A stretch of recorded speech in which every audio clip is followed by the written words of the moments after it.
नमस्कार दोस्तों, स्वागत है आपका हमारे YouTube चैनल की दीपांशु में। और आज हम लोग खड़े हैं अपनी यूनिवर्सिटी के एक छोटे से ट्रायल में, और ट्रायल के बारे में चर्चा करेंगे, जिस विषय में आपको अगर आप कृषि से संबंधित पढ़ाई कर रहे हैं, PhD PG जो भी कर रहे हैं, उसमें बहुत सारे डिग्री कॉलेज ऐसे होते हैं जहाँ पर केवल डिग्री के नाम पे पढ़ाई भी नहीं कराई जाती। और वहाँ पर क्या होता है कि ना तो बच्चों को पता होता कैसे थीसिस बनती है, कैसे ट्रायल लगते हैं, कैसे प्रैक्टिकल होता है। तो उसी बेस पे एक छोटा सा ट्रायल है यूनिवर्सिटी में, डिपार्टमेंट ऑफ एंटोमोलॉजी। तो वहाँ से हम आपको इस बारे में चर्चा करेंगे कि ट्रायल में क्या क्या होता है और क्यों ट्रायल लगाए जाते हैं। नमस्कार दोस्तों, आज हमारे साथ सर जुड़ चुके हैं। पहली बात सर, आप अपना इंट्रोडक्शन दे दीजिए फिर। नमस्कार जी, मैं आशुतोष पाल, शोध छात्र कीट विज्ञान विभाग PhD सेकेंड ईयर। मैं यहाँ पे ओगरा पर ट्रायल लगा रहा हूँ। मेरा जो टाइटल है वो है evolution of resistance mechanism in different genotype against okra shoot and fruit borer areas Batala. मैंने यहाँ पे 3 ट्रायल कंडक्ट किए हैं। फर्स्ट मेरा है जो वो स्क्रीनिंग का है, सेकेंड मेरा है जो मैनेजमेंट पे है एरियास बैटेला के, थर्ड वन मेरा सीजनल अबेंडेंस पे है, और लास्ट मेरा है बायोफिजिकल बायोकेमिकल करेक्टर पे। तो हम पहले डाइवर्सिटी एंड अबंडेंस पे आते हैं। डाइवर्सिटी हमारा होता है जो भी हमारे पेस्ट होते हैं तो पर्टिकुलर लोकेशन में जितने पेस्ट हमारे विजिट करेंगे उसको सारे को हम रिकॉर्ड करते हैं विजुअल बेसिस पे। इसमें हमारे बहुत सारी स्पीसीज होती हैं जो ऑलरेडी उसमें नहीं पाई जाती हैं कई जगह पे, तो उसको हम आइडेंटिफाई करते हैं। और एक हमारी वो होती है इंस्टीट्यूट है ZSI, geological survey of India, वहाँ से उसको हम यहाँ से स्पीसीज को कंजर्व करते हैं, फिर वहाँ उसको हम भेजते हैं आइडेंटिफाई करने के लिए।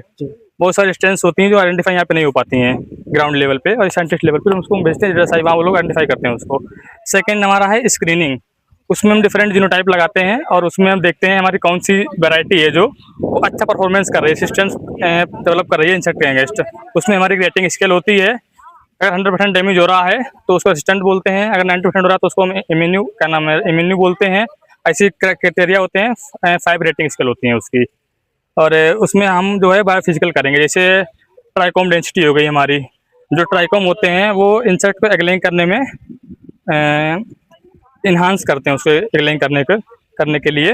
तो और उसके बाद हम ट्राइकोम थिकनेस जो होती है, जो उसकी थिकनेस होती है फ्रूट की, अगर वो हमारी ज़्यादा ही होगी तो हमारा जो इंसेक्ट है वो एग्लेइंग नहीं कर पाएगा, और जो उसकी लार्वी न्यूनेट्स होंगे वो सही से इंटर नहीं कर पाएंगे उसके अंदर सीड में, तो उससे कम वो होता है, लॉस होता है। और नेक्स्ट में हमारे आते हैं बायोफिजिकल करेक्टर। इससे हमारा टोटल प्रोटीन कंटेंट हो गया, लिग्निन कंटेंट है, शुगर कंटेंट है, नाइट्रोजन कंटेंट है। ऐसे हमने 11 पैरामीटर लिए हैं, तो उनको हम बायोटेक्नोलॉजी लैब में आइडेंटिफाई करते हैं कौन सा बायोकेमिकल है जो हमारे उस पर्टिकुलर इंसेक्ट को डिटेक्ट कर रहा है। हाँ, और थर्ड में हमारा आता है मैनेजमेंट का, जो हमारा मेजर ऑब्जेक्टिव है मैनेजमेंट का। उसमें हमने 8 ट्रीटमेंट लिए हैं। उसमें हमारे कुछ ग्रीन लेवल इंसेक्टिसाइड हैं और कुछ हमारे बायोपेस्टिसाइड हैं। तो उसमें हमारा जो इधर का ट्रायल है 8 ट्रीटमेंट, ये हमारे मैनेजमेंट के हैं, ये हमारा स्क्रीनिंग की जीनोटाइप्स लगे हुए हैं, और इसके पीछे हम लगाएंगे डाइवर्सिटी एंड अबंडेंस का। तो जो हमने ट्रीटमेंट लिए हैं green level insecticide, green level इसलिए लिए हैं क्योंकि एनवायरनमेंट के लिए लेस हार्मफुल होते हैं, जो हमारे नेचुरल में जैसे हनी भी हो गया, और जो पोलिनेटर्स होते हैं उनके लिए कम इफेक्टिव होते हैं। तो उसमें हमने फ्लुवेंडियामाइड लिया है, कोलेंटा एंड लीप्लोर लिया है, साइनेंटा एंड लीप्लोर लिया है, इमामेक्टिन बेंजोएट लिया है, उसके बाद और बेटी लिया है मैंने, NSK लिया है, निमिशिडीन लिया है, और लास्ट हमारा कंट्रोल है ट्रीटमेंट 8। तो इसमें हम आइडेंटिफाई करें कौन सा हमारा बहुत इफेक्टिव रहा है, तो उसी बेस पे हम फार्मर को रिकमेंड करते हैं, और उसके बेस पे हम आगे जो है उसको रिकमेंड करेंगे फार्मर बेस पे कि हमारा इंसेक्ट इफेक्टिव रहा है पर्टिकुलर इंसेक्ट के अगेंस्ट। तो ये जो ट्रायल है ये इस बेस पे लगा है कि पहले तो इसमें पूरा स्टडी होगा इंसेक्ट के बारे में। मैं आपको सीधी भाषा में समझाता हूँ कि इंसेक्ट का सबसे पहले यहाँ पे उसकी एक लेंग से लेके पूरी स्टेज तक स्टडी होता है, और किस तरीके से फ्रूट पे वो अटैक करता है। इसके बाद आइडेंटिफाई किया जाता है कि इसको हम कंट्रोल किस तरीके से कर सकते हैं। जैसा कि मैंने आज इस पे चर्चा की, सर ने आपको बताया कि किस तरीके से किसी इंसेक्ट के बारे में हम स्टडी करेंगे, और इसके बाद जाके लैब में रिसर्च होगी, फिर आइडेंटिफाई होगा कि इंसेक्ट को हम कंट्रोल कैसे करेंगे, और फार्मर को इसके बाद रिकमेंड किया जाएगा कि आप ये पेस्टिसाइड डाल सकते हैं, और ये पेस्टिसाइड का काम इस तरीके से होगा, ये इस तरीके से काम करे। इतनी महत्वपूर्ण जानकारी दी, आपका बहुत बहुत धन्यवाद। तो जैसे कि ट्रायल लगा हुआ है, तो आइए कुछ बातचीत करते हैं और इन लोगों से समझते हैं कि किस तरीके से ट्रायल में ये लोग क्या कर रहे हैं। तो मैम, एक बार अपना नाम बता दीजिए। मेरा नाम पूजा है। और आप क्या कर रही हैं इस समय?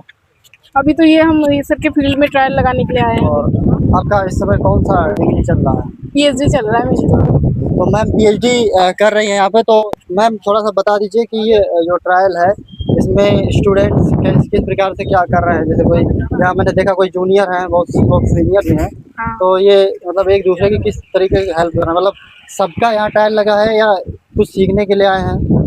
हाँ, कुछ सीखने के लिए भी आए हैं, जैसे कि उनका हेल्प भी हो जा रहा है उससे। अच्छा और उनको सीखने को भी मिल रहा है। अच्छा अच्छा।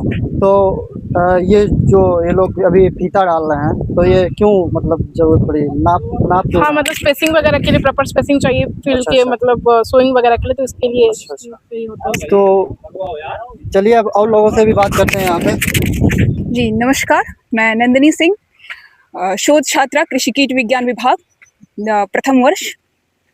ये जो हमारा जो ट्रायल लग रहा जी है मैम। वो ओकरा पर है, जी भिंडी। जी और मेरा जो थीसिस टाइटल है उसका है कि मेरा जो शोध क्षेत्र शीर्षक है वो है screening of genotypes, evaluation of IPM modules जी and different IPM modules and assessment of residue in okra. जी इसमें मूलतः जैसे मेरे सीनियर आशुतोष पाल सर ने बताया जी कि जैसे कि हम स्क्रीनिंग में देखते हैं कि हमारी कौन सी वैरायटी की कितनी प्रतिरोधक क्षमता कितनी ज़्यादा है और कितनी वो ससेप्टिबल है, और इसमें हम इसका इवैल्यूएशन करते हैं। और जो दूसरा टाइटल है evaluation of different IPM modules, ये IPM modules integrated pest management के थ्रू हम इसकी डिफरेंट वेरिएशंस देखते हैं, जिसमें हम ये तय करते हैं कि कौन सा आईपीएम मॉड्यूल कितना बेहतर है। आईपीएम मॉड्यूल्स में हमारे जैसे कल्चरल प्रैक्टिसेस, फिजिकल प्रैक्टिसेस, अगर हम अपने मतलब लोग समझ तो पा रहे जी हो, जी बिल्कुल। और बायोलॉजिकल कंट्रोल, जी। इन सब चीज़ों का कौन सा सबसे बेस्ट आता है, जिससे हमारा जो रेजिड्यू लेवल है, जो पेस्टिसाइड का जो अवशेष है वो कम से कम आए, जी तो उस बेहतर आईपीएम मॉड्यूल की खोज में हम ये इवैल्यूएशन करते हैं। और जो मेरा लास्ट ऑब्जेक्टिव है evaluation assessment of residue in ओकरा, जिसमें हम ये देखेंगे कि कितना हमारे पर्टिकुलर ओकरा के फ्रूट में, उसके लीव्स में और उसकी जड़ों में, कितना मिट्टी में कितना हमारा पेस्टिसाइड रेजिड्यू कंटेन हो रहा है। उसके लिए हम उसके कुछ सेफ्टी इवैल्यूएशन करेंगे, और डीकंटामिनेशन फ्रूट्स में कितना है जो मार्केट में आके हम उसका मैक्सिमम रेजिडुअल लिमिट देखेंगे कि कैसे जो भी हानियां हो रही हैं कीटनाशकों के अवशेष के द्वारा मनुष्य को, हमारे जानवरों को, उसे कैसे कम से कम किया जा सके। इसी को निर्धारित करते हुए ये एक मशीन के द्वारा होता है, HPLC GCMS के थ्रू हम करते हैं। और ये सिर्फ खेत तक ही नहीं, खेत के बाद जो हमारे कंजप्शन, जो ओकरा का कंजप्शन हो रहा है, वो मानवों के लिए हम कैसे उसका दुष्प्रभाव कम कर सके, उसके लिए हम रेजिडुअल एनालिसिस करते हैं। और इस तरह भी हम बुआई कर रहे हैं भिंडी की, तो इस तरह ये सारी चीजें। तो मैम ये आपकी टीम है, इधर दिखा दीजिए एक तरफ से। ये सभी लोग जो है ये एंटोमोलॉजी के छात्र हैं, यानी कि यहाँ कोई PG कोई PhD के स्टूडेंट्स हैं जो अपनी अपनी शिक्षा और शोध का कार्य यहाँ पर कर रहे हैं।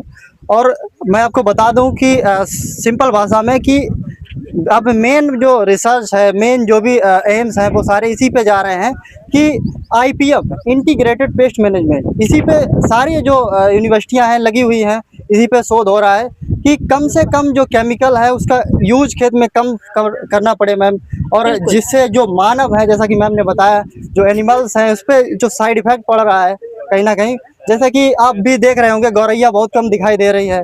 गौरैया का जो सीधा सीधा असर है वो इसी पे जाता है, जो कीट है उस पर हम इंसेक्टिसाइड डालते हैं, जो कीट को गौरैया खाती है तो गौरैया कहीं ना कहीं मरने लगती है, तो वो शहर, वो क्षेत्र छोड़कर धीरे धीरे दूसरी जगह पे जाने लगती है। तो इसी तरीके से बहुत सारे एनिमल्स में भी बहुत सारे सिम्टम्स देखने को मिलते हैं, इसीलिए ये रिसर्च चलती हैं, ट्रायल चलते हैं।